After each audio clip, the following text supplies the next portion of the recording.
साहब मैंने ही आपको फोन किया था। कहाँ है? इधर, इस घर में। साहब दरवाजा अंदर से बंद है, उधर खिड़की की तरफ।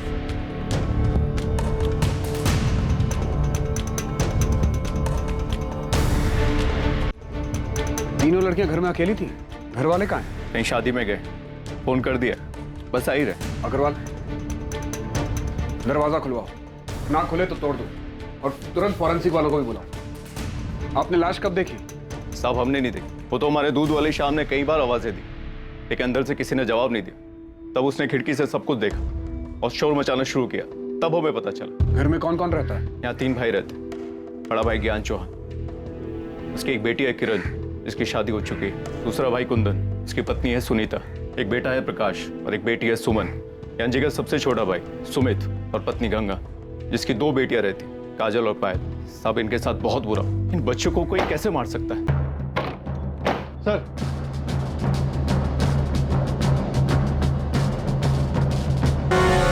ये सब तुम्हारी बेवकूफी की वजह से हुआ। कहा था जोश में होश मत खोना। अरे तो क्या करता बाबूजी, हाथ में हाथ रख के बैठे रहता। अरे वो हमारे सामने हमारे बाप दादा का नाम इज्जत सब मिट्टी में मिला रहे थे।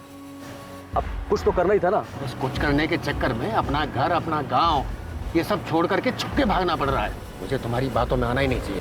पायल, छोड़ूंगा मैं नहीं, उनको काट के रख दूंगा। क्या हो गया? सुमित, सुमित, सुमित, क्या कर रहे हो? छोड़ो भैया, उनके किए की सजा मिलनी चाहिए। छोड़ो मुझे। मेरी बात सुमित, ये किसके बारे में बात कर रहे हैं? वो गजेंद्र सिंह चौहान और उसके बेटे मोहन के बारे में।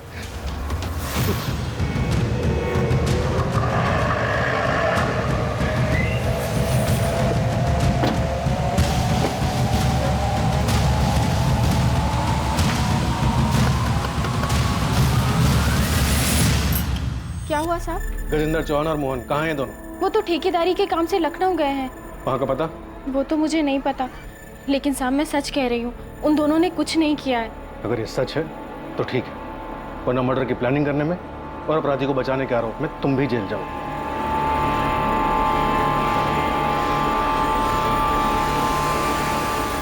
साले हमारी बच्चियों को मार के भाग गए सर। ये गजेंद्र की क्या दुश्मनी है आपसे? गजेंद्र चाचा और पिताजी के बीच में बंटवारा बहुत पहले हो चुका था, लेकिन अब वो हमारी ये जमीन भी लेना चाहते हैं। जब बंटवारा हो चुका था तो वो आपकी जमीन पर हक कैसे जमा रहे? घटिया लोग हैं सर। कहते हैं खानदानी जमीन है, खानदान में ही रहनी चाहिए। हमारे घर में 4 लड़कियां और 1 लड़का है। ज्ञान भैया की बेटी किरण की शादी के समय हमने अपनी जमीन का एक टुकड़ा बेचा था। गजेंद्र चाचा जी चाहते थे घर की जमीन है तो वो हम उन्हें बेचे, पर वो बहुत कम दाम दे रहे थे, तो हमने वो जमीन किसी और को बेच दी। बस यही से वो लोग दुश्मनी पालकर बैठ गए। साहब, घर की औरतों को भी नहीं छोड़ा उन लोगों ने। मना किया था हमने, जमीन मत बेचो, लेकिन ये लोग सुनने से रहे। चाची हमें पैसों की जरूरत थी। अरे तो हम कौन सा जमीन भी के मांग रहे थे? पैसे दे रहे थे ना। हाँ तो तुमको आधे दाम में जमीन बेच देते हैं। तुम्हारे बाप के हर काम में बाबूजी ने साथ दिया, उसका क्या? तुम लोग की पढ़ाई के लिए तुम्हारा बाप आया था तो टिकट आते हुए हमारे पास। अब तो बात मत कर, मैं फालतू की बात कर रहा हूँ। मैं फालतू की बात कर रहा हूँ। चाचा जी रोके ना इन्हें। ये लोग क्या कर रहे हो? आप लोग जानते हैं आप लोगों की मांग कर रहे थे, इस तरह मार पीट करके क्या मिलेगा? चाचा जी रोके ना इन्हें। चाचा जी, मोहन छोड़ दो, मोहन छोड़ दो, मोहन उठा ना।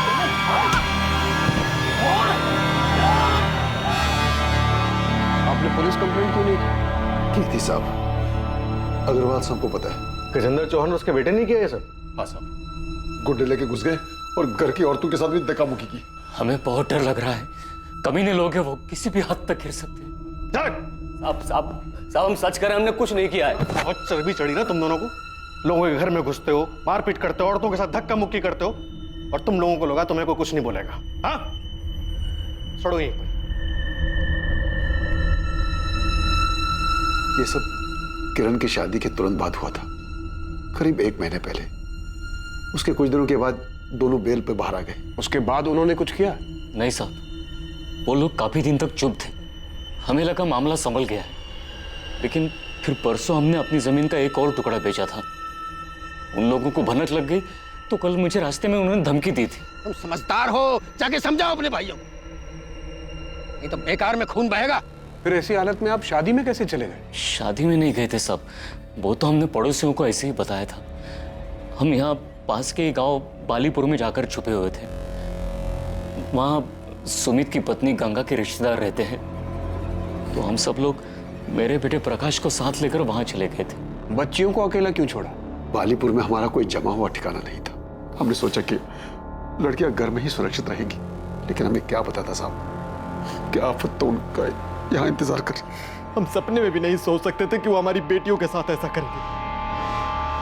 उनकी दुश्मनी तो हमसे थी, फिर हमारी बच्चियों के साथ। कुंदन, तुम्हारा बेटा प्रकाश वो कहाँ है? साहब, जब से उसने अपनी बहनों के बारे में सुना, उसकी तो जैसे हिम्मत ही टूट गई। बहुत गहरा सदमा पहुंचा है उसे।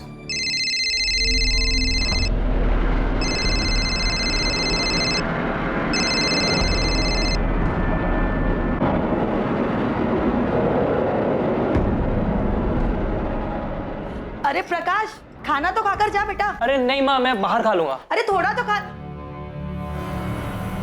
ये लड़का भी ना। हटो पायल। चल सुमन, ले तू खा ले। अच्छा, बेटे ने मना कर दिया तो हमें खिला रही हो? क्यों, तुम लोगों को कभी खिलाती नहीं क्या? मैं ऐसे बोल रही हो? वैसे माँ, जो भी कहो, तुम्हें ना सबसे ज्यादा प्यार प्रकाश से है। वो तो है। देखो, तुम लोग किरण की तरह शादी करके ससुराल चले जाओगे तो बुढ़ापे में मुझे मेरा बेटा ही काम आएगा ना। जितना बेटा बेटा करना है कर लो, लेकिन बुढ़ापे में ना बेटियां ही साथ देती है ना? चाची, क्या हो गया चाची?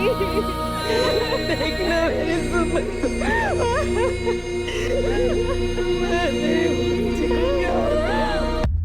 सर, गजेंद्र के बहू माला का कहना है कि गजेंद्र और मोहन ठेकेदारी के काम से लखनऊ के पास गए हुए। मैं दोनों के फोन ट्राई कर रहा हूँ, लेकिन वो स्विच ऑफ है। उनकी लास्ट लोकेशन ट्रैक करो, पता करो वो कहाँ की थी। सर, सुमन के घर से मिला है।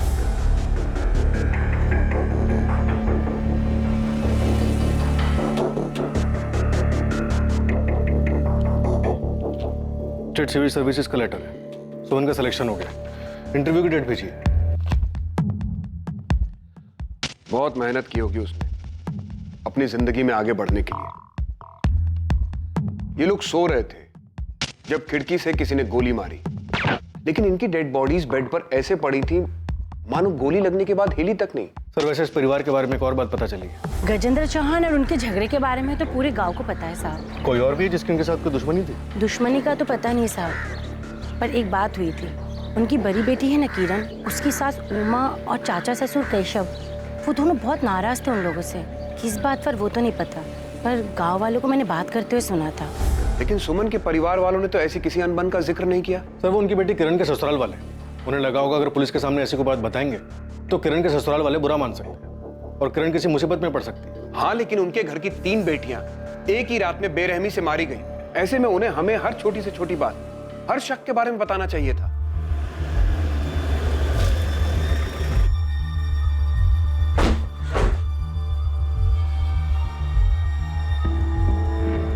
कहाँ है प्रकाश? ना फोन उठा रहा है, ना मैसेज का जवाब दे रहा है।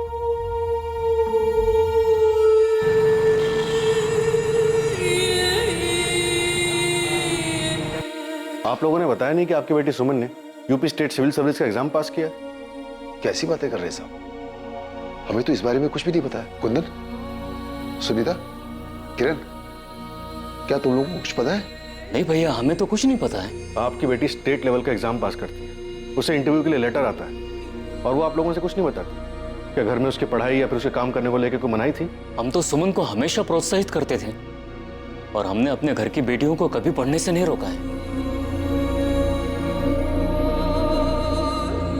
माँ, एक अच्छी खबर है।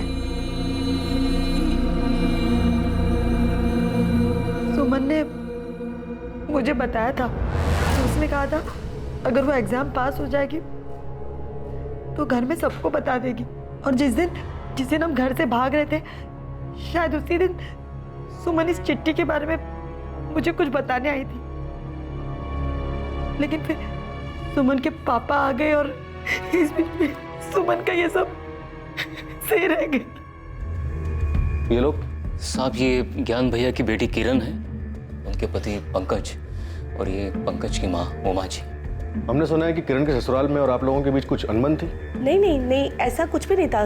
ऐसा कुछ नहीं हुआ था साहब। झूठ मत बोलिए, पूरे गांव में ये बात फैली हुई है कि आप दोनों परिवारों में कुछ तो हुआ था।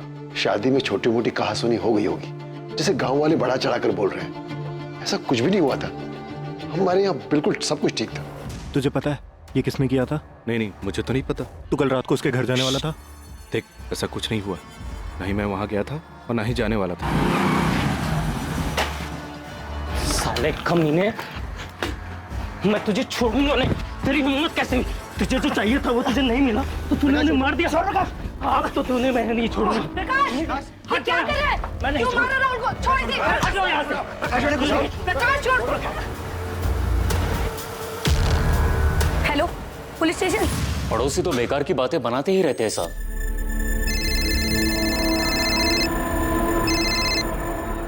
हेलो सर, मैंने कुछ नहीं किया है। सर, ये साला झूठ बोल रहा है। झूठ बोल रहा है। नहीं मार, नहीं कर रहा है। पुलिस नहीं मार। क्या ये सब? हमें कुछ नहीं पता साहब, हम तो बस इतना जानते हैं, काजल और पायल मयूर मैडम गांव में ट्यूशन पढ़ने जाती थी, शाहीपुर गांव में। सर राहुल मेरा बेटा है, लेकिन मुझे नहीं पता कि प्रकाश को क्या हुआ है। सर, इसकी कोई गलती नहीं, प्लीज इसे जाने दीजिए। सर, ये दोनों माँ बेटे झूठ बोल रहे हैं। ये साला मेरी बहन पायल के पीछे पड़ा हुआ था और जब उसने इसे मना कर दिया तो इसने उसे मार डाला। पूरा दिन थकावट करेगी तब तक पायल, थक रुक ना। ये देख, मैं तेरे लिए कार्ड लाया। जाएगी। मुझे कोई कार्ड नहीं चाहिए। अरे भाव क्यों खा रही हो? देखो, मैं तुम्हें बहुत लाइक करता हूँ। राहुल, बेकार की बातें मत करो, जाने दो हमें। पायल,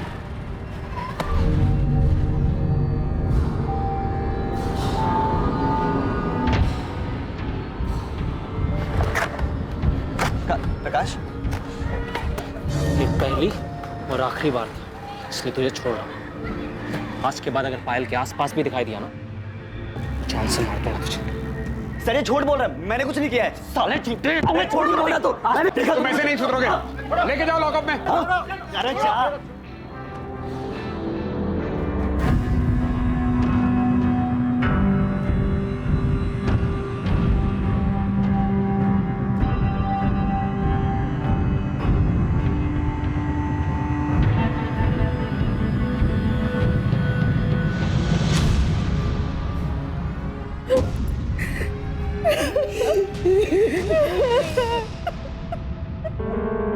सर, दोनों विक्टिम्स के बॉडी में सेडेटिव के ट्रेसेस मिले हैं, मतलब मारने के पहले बेहोश किया गया था। हॉस्पिटल से सुमन का ब्लड सैंपल भी आ गया है, उसे भी स्टडी कर रहे हैं। मुझे पूरा यकीन है कि सुमन के ब्लड में से भी आपको इसी सेडेटिव के ट्रेसेस मिलेंगे।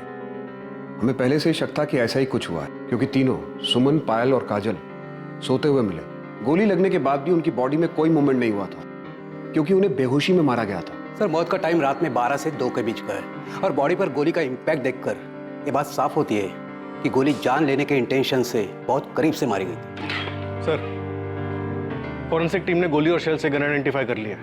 .32 कैलिबर गन है, इसके ऊपर साइलेंसर लगाया जा सकता है। ये तो काफी कॉमन गन है। खबरी को काम पे लगाओ, उसे कहो सप्लायर का पता करें, और ये भी पता लगाओ कि गांव में किसी के पास ये गन है या हाल फिलहाल में किसी ने इस गन को खरीदा है। सर, वैसे एक बात समझ में नहीं आ रही, परिवार के सारे लोग बाहर थे, घर का दरवाजा अंदर से बंद था, तो सुमन, पायल और काजल, इन तीनों को नशे की गोली कब, किसने और कैसे दी? हाँ दीदी।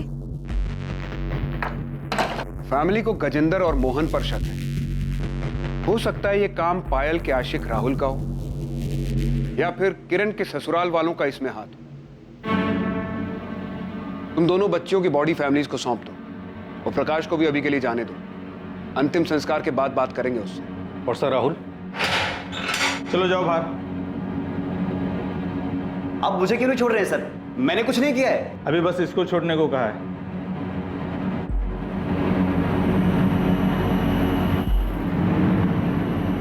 सुमन, कहीं जाने की जरूरत नहीं।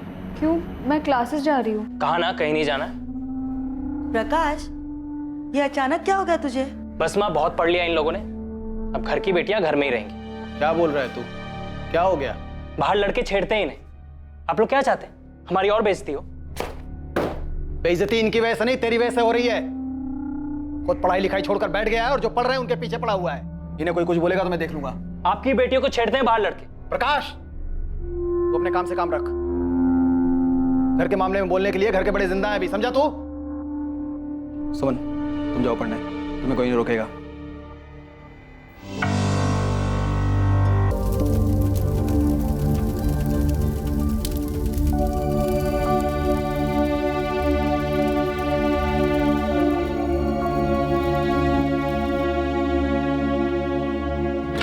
सर, गजेंद्र और मोहन की कॉल लोकेशन डिटेल्स आ गई। ये दोनों कल सुबह तक यहीं सूलीगंज में ही थे और सुबह 6 बजे के बाद से इन दोनों का फोन स्विच ऑफ जा रहा है। तो माला झूठ बोल रही है। माला का फोन सर्वेलेंस पे डालो। किसी दूसरे नंबर से वो माला से बात करने की कोशिश जरूर करेंगे। सर, क्या मैं अंदर आ सकती हूँ? सर, अस्पताल में मैं सबके सामने कुछ बोल नहीं पाई, लेकिन सर आपको जो कुछ भी पता चला है वो सब सच है। किरण, जो बोलना है साफ साफ बोलो। सर, असल में मेरे ससुराल वाले, खासतौर से मेरे चाचा ससुर केशव चौहान, वो मेरे मायके वालों से काफी गुस्सा थे। उनके बीच में काफी बड़ा झगड़ा हुआ था। किस बारे में? सर, अभी 1 महीने पहले ही मेरी शादी हुई है और शादी के समय दहेज के पैसों को लेकर कुछ अनबन हो गई थी। कुंदन चाचा ने मेरी सास को पैसे देने का वादा किया था, लेकिन शादी के समय तक मेरे घर वाले वो पैसे जुटा नहीं पाए थे। मेरी सास और केशव चाचा ने शादी के कुछ दिन पहले घर आकर बहुत बड़ा हंगामा किया था। हमसे गलती हुई है, इसके लिए हम माफी भी मांग रहे हैं। हम ये नहीं कह रहे हैं कि हम पैसे नहीं देंगे। जो हमने वादा किया है हम जरूर पूरा करेंगे। शादी के खर्च में थोड़ी सी मुश्किल हो रही है। हाँ, तो एक काम करते हैं, आपका खर्चा कम कर देते हैं, ये शादी तोड़ देते हैं। नहीं, ये क्या कह रही हैं आप? भगवान के लिए समझ गई। आप जैसा कहेंगे वैसा ही होगा, लेकिन ये शादी मत तोड़िए। आखिर में मेरे पापा और चाचा ने पुश्तैनी जमीन का हिस्सा बेचकर दहेज के पैसे चुकाए। धीरे धीरे सच सामने आ रहा था, लेकिन अब भी असली अपराधी को पकड़ना मुश्किल साबित हो रहा था। कौन था असली कातिल और क्या था इन हत्याओं के पीछे का सच? मैंने कुंदन को कहा था कि उन्हें मना कर दे।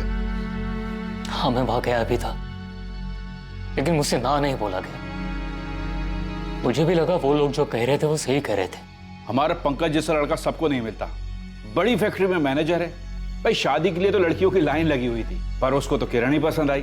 अब किरण की शादी हो जाएगी, एक बोझ कम हो जाएगा, फिर शादी के लिए रह जाएंगी 3 लड़कियां। भाई साहब, आपकी किरण तो मानो बहुत ही भाग्यशाली है, और बेटी की खुशी के लिए 15 लाख कौन सी बड़ी रकम है। मैं जानता था अगर हमने पैसे नहीं दिए तो वो लोग रिश्ता तोड़ देंगे। अरे तोड़ देते तो तोड़ देते, क्या किरण को अच्छा लड़का नहीं मिलता? तुम्हें मेरी बात मान लेनी चाहिए थी। मानना तो मैं भी चाहता था भैया, किरण को अच्छा लड़का मिल भी जाता, लेकिन पंकज जितना अच्छा लड़का तो नहीं मिलता ना भैया। मैं तो चाहता था कि एक बार किरण का घर बस जाए। सोचा था पैसों का इंतजाम कर लूंगा। हमने उनकी बात मानकर शादी में इतना खर्च किया, सोचा कि वो लोग 15 लाख तो दे ही रहे हैं, पर आज देता हूं कल देता हूं करते करते शादी की तारीख आ गई। मैंने सोचा था उधार लेकर शादी निपटा दूंगा और फिर धीरे धीरे उधार चुकता होता रहेगा, लेकिन पैसों का इंतजाम नहीं हो पाया। और सर, तब ज्ञान भैया ने एक फैसला लिया और हमारी खानदानी जमीन का एक टुकड़ा बेचा और दहेज के पैसे चुकाए। उन लोगों का तो दिमाग खराब हो गया साहब। ये सारा किया धरा उनके रिश्तेदार का है। किसने किया ये तो हम पता लगा लेंगे, लेकिन जो दहेज का कीड़ा आप लोगों ने समाज में फैलाया है, अगर ये बात साबित हो गई तो इसके लिए सजा जरूर मिलेगी आप लोगों को।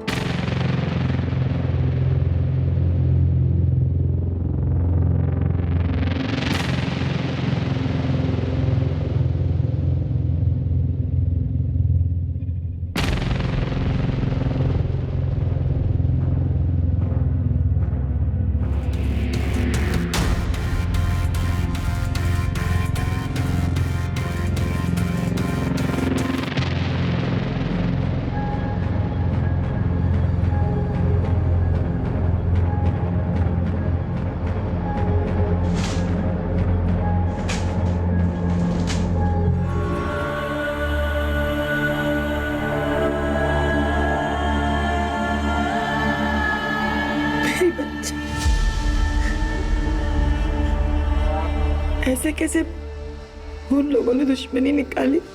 सुमन ठीक हो जाएगी, भगवान पर भरोसा रखो।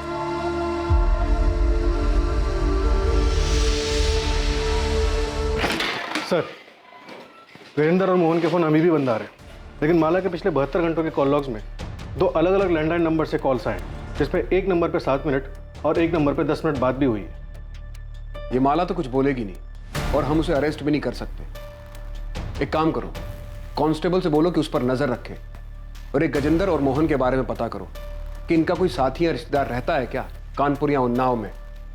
शायद ये लोग वहां छुपे हो। Okay sir. गन सप्लायर से कोई लीड मिली? पता चला कि गन किसने बेची थी यहाँ सूलीगंज में? अभी तक तो नहीं, लेकिन हम पता कर रहे हैं सर। ये केशव, उमा और पंकज तीनों के कॉल डिटेल्स निकलवाओ और राहुल के भी, शायद कोई लीड मिल जाए। और राहुल का दोस्त कपिल, उससे कोई बात हुई? उसे बुलाया सर, आता ही होगा। कपिल सच सच बोलो, क्या राहुल का कोई हाथ है इस सब में? राहुल ऐसा नहीं कर सकता सर। राहुल पायल का पीछा करता था ना, और कई बार तुम भी होते थे राहुल के साथ। कहीं खून की प्लानिंग में राहुल के साथ तुम भी तो शामिल नहीं थे? मैंने ऐसा कुछ नहीं किया सर। सर एक बात सच है कि राहुल पायल को बहुत पसंद करता था और वो उसके पीछे पड़ा हुआ था कि वो उसकी बात मानकर उसकी गर्लफ्रेंड बन जाए। देखो तुम यहाँ से चले जाओ, किसी ने देख लिया तो मेरा घर से निकलना भी बंद हो जाएगा। मैं चला जाऊंगा, लेकिन तू भी मुझे बोल दे कि तू भी मुझे प्यार करती है। प्लीज जाओ यहाँ से, किसी ने देख लिया तो हंगामा हो जाएगा। पायल, देखो तुम यहाँ से चले जाओ। अब इसके आइंदा आसपास भी दिखा ना तो पुलिस में कंप्लेन कर दूंगी। चल। राहुल को बहुत गुस्सा आया था और अपनी बेइज्जती का बदला लेने के लिए उसने बहुत ही खतरनाक प्लान बनाया था।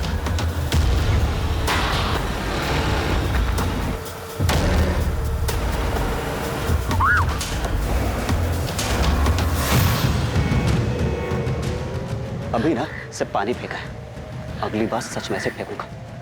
प्यार करता हूं तुझसे, समझ नहीं आता तुझे? दिमाग खराब हो गया तुम लोगों का? सिर्फ इसलिए कि एक लड़की ने मना कर दिया तुम एसिड फेंकने चले गए? सर वो पानी तो था सर।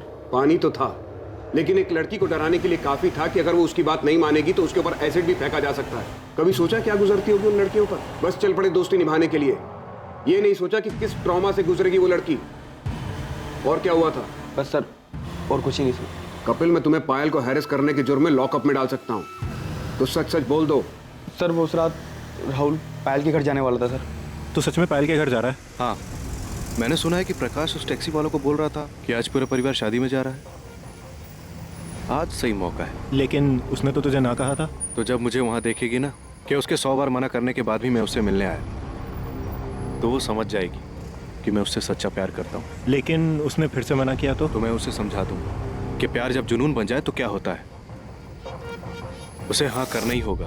तो पायल का पीछा करता था, उसके मना करने के बाद भी तो उसके पीछे पड़ा रहा, यहां तक कि प्रकाश और सुमन के डांटने के बाद भी तो अपनी हरकतों से बाज नहीं आया। तूने उसके ऊपर पानी फेंक कर उसे धमकी दी कि अगर उसने हाँ नहीं किया तो तू उसके ऊपर एसिड फेंक देगा। नहीं सर, मैं पसंद करता था उसे, प्यार करता था उससे, और सुमन दी ने जब मुझे मारा तो मुझे बहुत बुरा लगा था, इसीलिए मैंने पायल को धमकी दी थी। जिस दिन पायल का मर्डर हुआ तो उसके घर गया था ना, तो क्या हुआ था वहां? तू वहां पहुंचा, पायल को प्रपोज किया, पायल ने फिर मना किया, तुझे गुस्सा आ गया। इतनी बेइज्जती और इनकार के बाद तूने पहले तीनों बहनों के खाने में नशे की दवा मिलाई और फिर आधी रात को वापस आकर उन्हें मार दिया। ऐसा कुछ नहीं हुआ था, मैं तो वहां गया भी नहीं था। राहुल झूठ मत बोल। सर मैं सच कह रहा हूं, मैंने वहां जाने का सोचा था, लेकिन पापा घर में थे इसलिए मैं घर से बाहर निकल नहीं पाया। सर आप चाहे तो मेरे घर वालों से पूछ सकते हैं। सर मैंने राहुल के पेरेंट्स से बात की, उनका कहना है कि राहुल उस रात घर पे था। माँ बाप हैं, अपने बेटे को बचाने के लिए सच झूठ कुछ भी बोलेंगे। कॉल रिकॉर्ड्स आ जाएं एक बार राहुल के, पता चल जाएगा कौन कितना सच बोल रहा है। तुमने सुमन के परिवार के बारे में पता किया? उस रात वो बालीपुर में कहाँ थे? हाँ सर, अपने रिश्तेदार के घर में ही रुके थे। सुनीता और गंगा रिश्तेदार के घर में, ज्ञान और सुमित पड़ोसियों के यहाँ, और प्रकाश और कुंदन खलियान में। सर आपको वाकई में इस राहुल पर शक है? अक्सर इस उम्र के लड़के प्यार और ऑब्सेशन के नाम पर सही और गलत में फर्क नहीं कर पाते। पायल का इनकार राहुल बर्दाश्त नहीं कर पाया होगा और बदले में उसने पायल को मार दिया होगा। राहुल को सुमन पर गुस्सा तो था ही, क्योंकि सुमन ने उसे थप्पड़ जो मारा था, और वो काजल, वो कोलेटरल डैमेज होगी। पूरे चांसेस हैं कि राहुल ने किया है, लेकिन अभी श्योरिटी के साथ कुछ नहीं कह सकते। हेलो, ठीक है हम अभी आ रहे हैं। सुमित का फोन है, सुमन को होश आ गया, चलो।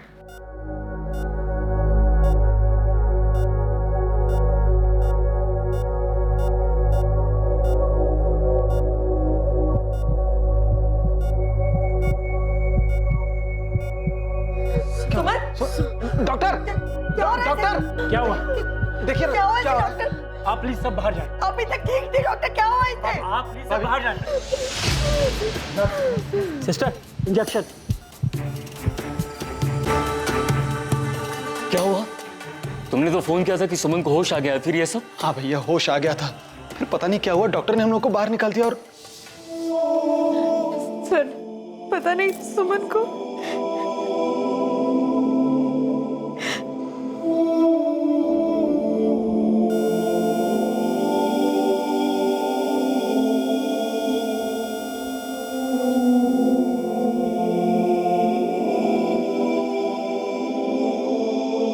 सुमन बहुत ही समझदार और दृढ़ निश्चयी लड़की थी। उसने अपनी निष्ठा और मेहनत से अपने सपनों को साकार करने का रास्ता भी खुद ही बना लिया था। लेकिन इससे पहले कि वो आगे बढ़ पाती, एक बुरे इंसान के भयानक इरादों ने उसके सपने, उसकी जिंदगी उससे छीन ली जिसकी वो हकदार थी। सुमन की मौत के साथ उसके परिवार की आखिरी उम्मीद भी बुझ चुकी थी, लेकिन पुलिस ने अब तक हार नहीं मानी थी। वो पूरी मेहनत के साथ हर एंगल्स को टटोल रही थी ताकि असली कातिल तक पहुंच सके।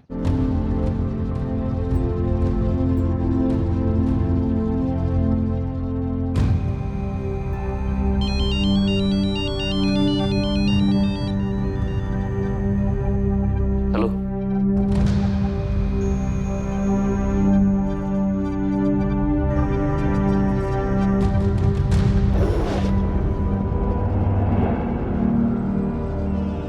कुंदन, कुंदन,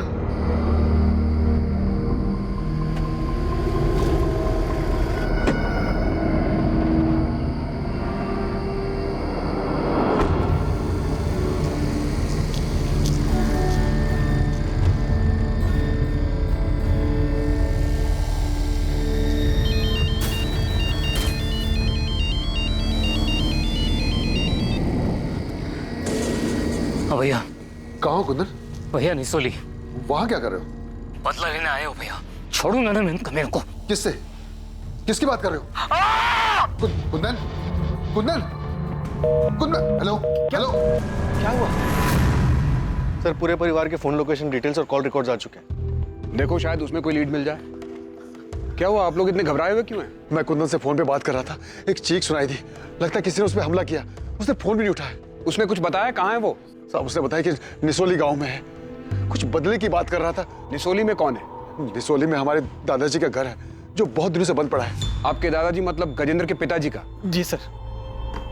कब तक ऐसे अलग अलग जगह छुपते फिरेंगे? बस कुछ और दिन बाबूजी, अब तो सुमन भी नहीं रही।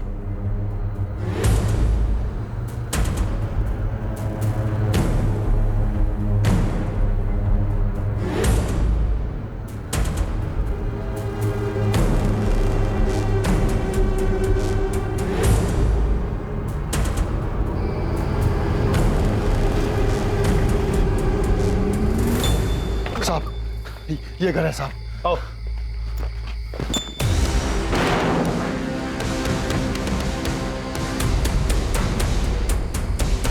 कुंदन का है? कहाँ है कुंदन? हमें नहीं पता, हमें नहीं पता कहाँ है।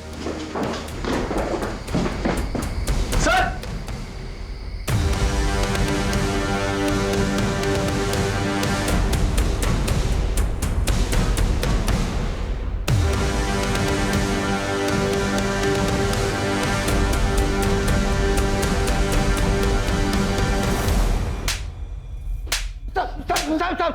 अरे हमने कुछ नहीं किया, सब कुछ नहीं किया। कुछ नहीं किया तो छुपे हुए क्यों थे?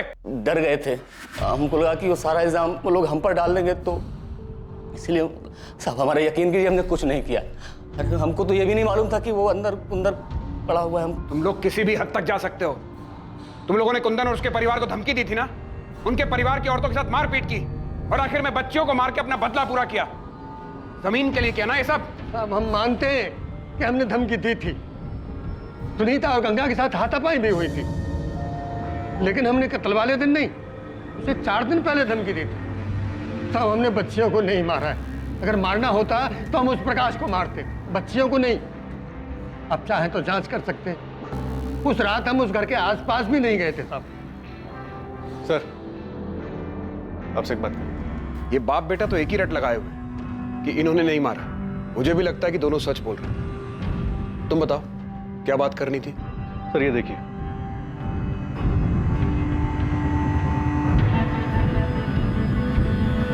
बालीपुर में नहीं थे।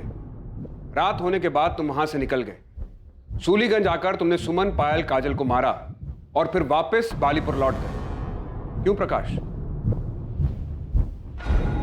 ये आप क्या कह रहे हैं साहब?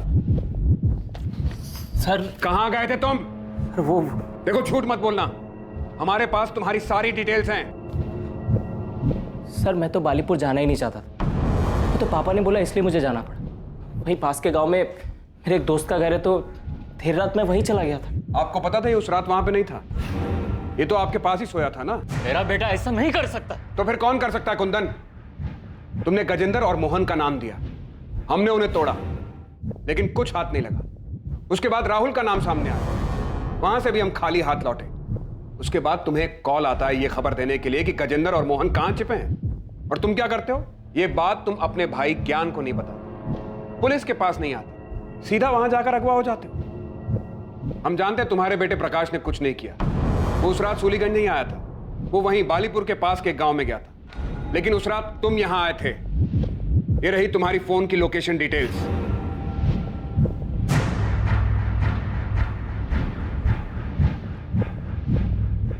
अब तुम बताओगे कि तुमने मारा और क्यों मारा, या फिर तुम्हारे बेटे प्रकाश को डालें जेल में? हाँ, मैंने ही मारा है सुमन, काजल और पायल को।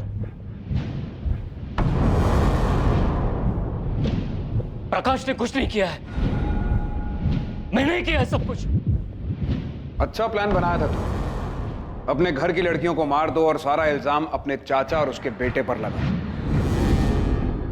20 अक्टूबर की रात को तो बालीपुर गया तो था, लेकिन 11 बजे के करीब जब तेरा बेटा प्रकाश अपने दोस्त से मिलने पास वाले गांव में गया, उसके जाने के आधे घंटे बाद तू वहां से उठकर करीब 12:30 बजे सूलीगंज आ गया और यहां आकर तूने सुमन, पायल और काजल को गोली मार दी। उसके बाद रात 3 बजे तू वापस बालीपुर पहुंच गया, तो वहां जाकर सो गया। अपनी बेटी और भतीजियों को मारने के बाद तुझे नींद कैसे आ गई थी? तो मैं क्या करता? किरण की शादी में इतनी सारी जमीन बेचनी पड़ी थी, बाकी 3 लड़कियों की शादी में तो सब कुछ बिक जाता। और फिर मेरे बेटे प्रकाश का क्या होता? उसके लिए क्या बचता? मैं समझ गया था ये लोग बेटियों के लिए कुछ ज्यादा ही भावुक हैं। उनकी शादी में तो ये कोई कसर नहीं छोड़ते, सब कुछ खत्म हो जाता। इसलिए मैंने तीनों को मार दिया। तो बेटे को जायदाद मिले इसलिए बेटियों को मार दिया? मेरा बेटा ही घर का नाम आगे ले जाने वाला है। एक बाप होने के नाते मैंने ऐसा किया। मैंने ही सबको कहा कि कहीं दूर जाकर छुप जाते हैं, और जाने से पहले मैंने ही सुमन, काजल और पायल के खाने में नशे की दवा मिला दी थी। प्रकाश गया तो मैं भी निकल गया और सूलीगंज आ गया।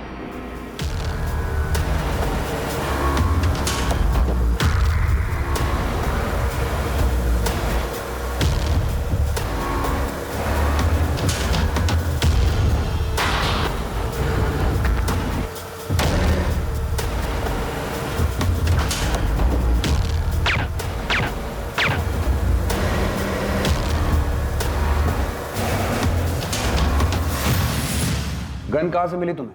वो मेरा एक पुराना दोस्त है, उससे ही साइलेंसर वाली गन ली थी। और अब कहां है गन? वो गन मैंने गांव के पास वाले नाले में उसी रात फेंक दी थी।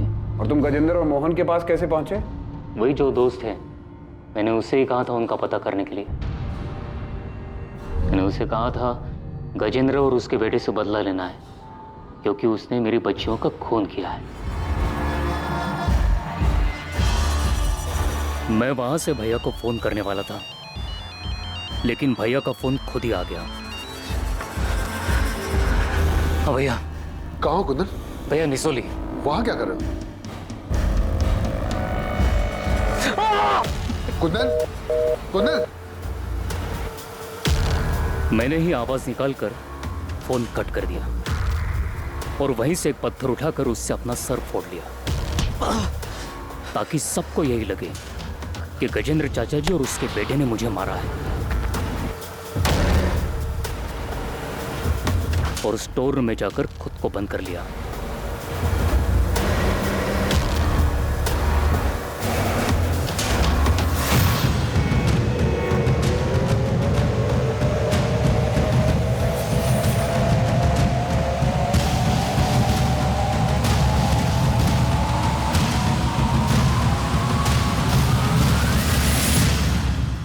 को इतनी बड़ी जॉब मिली थी, वो सिर्फ तुम्हारा ही नहीं, तुम्हारे पूरे परिवार का नसीब बदलने वाली थी।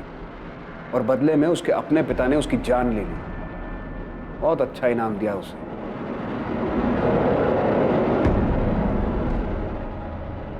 एक पिता ने अपनी ही बेटी की जान ले ली सिर्फ इसलिए क्योंकि वो अपनी जायदाद, उसकी शादी और दहेज पर खर्च नहीं करना चाहता था। उसे सब कुछ अपने बेटे के लिए बचाना था। ये बहुत ही ताज्जुब की बात है, सुनकर विश्वास नहीं होता है, लेकिन दुर्भाग्यवश ये सच है। आज भी देश के कई हिस्सों में लड़के और लड़कियों के बीच में भारी मात्रा में पक्षपात करना बहुत ही साधारण सी बात है, क्योंकि सदियों से ये रूढ़िवादी मानसिकता उनके दिमाग में घर कराई जा चुकी है। दहेज मांगना ना सिर्फ गलत है बल्कि कानूनन जुर्म भी है, लेकिन दहेज देना क्या वो गलत नहीं? अपनी बेटी को एक ऐसे परिवार में भेजना जो उसे घर ले आने के लिए पैसों की मांग करे, क्या ये बात गलत नहीं? समाज की प्रगति के लिए ये सवाल करना बहुत जरूरी है। ये समझना बहुत जरूरी है कि लड़की के दहेज पर नहीं बल्कि उसकी पढ़ाई पर खर्च किया जाए, उसे जिंदगी में आगे बढ़ने का मौका दिया जाए। ऐसा करने से ना सिर्फ लड़कियां सशक्त होंगी बल्कि बड़े होकर अपने परिवार का ख्याल भी रख पाएंगी। मुद्दा ये नहीं है कि लड़के लड़कियों से बेहतर हैं या फिर लड़कियां लड़कों से। मुद्दा सिर्फ दोनों के बीच में पक्षपात को रोकने का है, दोनों को समान अवसर देने का है। क्राइम और आपके बीच में सिर्फ इतना फर्क है कि आप कितने सतर्क हैं। सतर्क रहें, सुरक्षित रहें। जय हिंद।